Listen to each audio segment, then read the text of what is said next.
Hi friends, good morning. Good morning சொல்லிடுமா. குட்டி பட்டாசு இப்போ தான் எந்திரிச்சிருக்கா. 8:10 தான் எந்திரிச்சிருக்கா ஃப்ரெண்ட்ஸ்.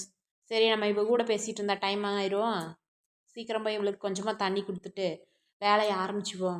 வேலை என்ன ஃப்ரெண்ட்ஸ், அதிகமாக இல்லை, எதுவும் கிடையாது. பாத்திரம் கழுவணும். வீடை கூட்டியாச்சு.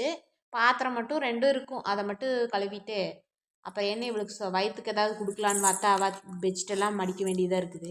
இவங்க அப்பாவே வேலைக்கு போகும்போது மடித்து வச்சுட்டு போயிடுவார். பெட்டெல்லாம் எடுத்து கட்டலில் ஓட்டு மடித்து வச்சுட்டு போயிடுவார். நம்மளுக்கு அந்த ஒரு வேலை மிச்சம். அது ஒரு ஹெல்ப் பண்ணுவார். மடித்து வைக்கிற அம்மா நீ கீழே நில்லுன்னா நிற்க மாட்டேங்கிறா. இந்த கங்கார் குட்டி மாதிரி தொத்திட்டே தான் திரியிறா என் மேலேயே. என்ன பண்ணுறது, அவளையும் வச்சுட்டு தான் வேலை செய்யணும் ஃப்ரெண்ட்ஸ். கீழே விட்டு அவள் ஏதாவது நம்மளுக்கு பெரிய வேலையாக வச்சுட்ருவா. அந்த ரூமெல்லாம் போய் க்ளீன் பண்ணி வச்சுட்டு அவளோட யூரின் துணி கொண்டு வந்து அவளோட யூரின் பேஸ்கெட்டில் போட்டுட்டு அடுத்தது என்னடா பண்ணலான்னு கொஞ்சம் நேரம் உட்காரான்னு பார்த்தா அவள் மறுபடியும் மோஷன் போயிடுவாள். மோஷன் போயிட்டாளான்னு அவளை பார்க்கணும், அடிக்கடி பார்க்கணும். அவள் சொல்ல தெரியாதுல்ல, 1 வயசு தானே ஆச்சு. மோஷன் போயிட்டாளான்னு பார்த்தா இல்லை, கொஞ்சம் நம்மளுக்கு வேலை, இந்த வேலை கொஞ்சம் கம்மி பண்ணி கொடுத்துருக்குறா.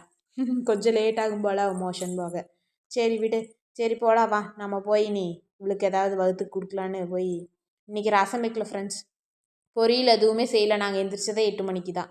அதனால் சாப்பாட்டில் கொஞ்சம் தேங்காய் எண்ணெய் ஊற்றி பிணைஞ்சி ஊற்றி விட்டா பாலெல்லாம் போட்டு விளையாடு அம்மா வா வா அம்மாட்ட வா வாங்கிக்கோ அப்படின்னு சொன்னால் வரமாட்டேங்கிறா. நானே தான் அவள் தூக்கிட்டு இருக்கணும். அந்த சாப்பாடு சாப்பிட மாட்டேங்கிறா. வேண்டாங்கிறா, அவள் பிடிக்கல. எங்கள் அப்பாவுக்கு உடனே கால் பண்ணி இட்லி வாங்கிட்டு வாப்பா பாப்பாவுக்கு. இதோ வந்துட்டேன்னு எங்கள் அப்பா வந்து நின்னார். ஆனால் என்ன பண்ணுறது, இட்லி தான் கொஞ்சம் கொஞ்சம் மோசமாக இருந்தது. எங்கே வச்சுட்டு இங்கேயாப்பா வச்சுட்டு வருவேன், உனக்கு இட்லி வைக்கிற இடமா இது அப்படின்னு கேட்டால் அவர் சாப்பாடு சாப்பிடு, ஊட்டு டைம் ஆச்சு அப்படின்னாரு. அவங்க அப்பச்சிட்டு என்னை பற்றி கம்ப்ளைண்ட் பண்ணுறான். எப்படியும் எங்கள் அப்பாட்ட விளையாட்டு காமிச்சிட்டே 2 வாய் ஊட்டி விட்டுட்டேன் ஃப்ரெண்ட்ஸ். ஊட்டி சாப்பிட்டா அதுக்குள்ளே ஸ்கூல் பசங்களாம் போனாங்கன்னா அவங்களுக்கு ஹாய் சொல்லிவிட்டு பாய் சொல்லிவிட்டு எப்படியும் அடம் பிடிச்சி சாப்பிட்டா ஒரு வழியாக. சாப்பிட்டு முடிக்கிறதுக்கே ஒரு 1.5 மணி நேரம் ஆயிரும். அப்புறம் நம்ம வேலை தான் என்ன, டிரைவர் பஸ்ஸை திருப்பின மாதிரி 2 டைம் திருப்பி இந்த சிங்க் டாப்பு எல்லாம் கழுவிட்டுட்டு சாப்பாடு ஓட்டு வந்து உட்காந்தா 10 மணி ஃப்ரெண்ட்ஸ். நான் சாப்பிடும்போது 10 மணிக்கு சாப்பிட ஆரம்பித்தேன். உட்காந்த மறுபடியும் ஏதோ வேலை வச்சுட்டேன். எனக்கு ஒரு மனுஷன் எதையாவது பண்ணி முன்னுக்கு வரலாம்னு பார்த்தா கால் வைக்கிற இடமெல்லாம் கண்ணி விடி வைக்கிறாங்களே.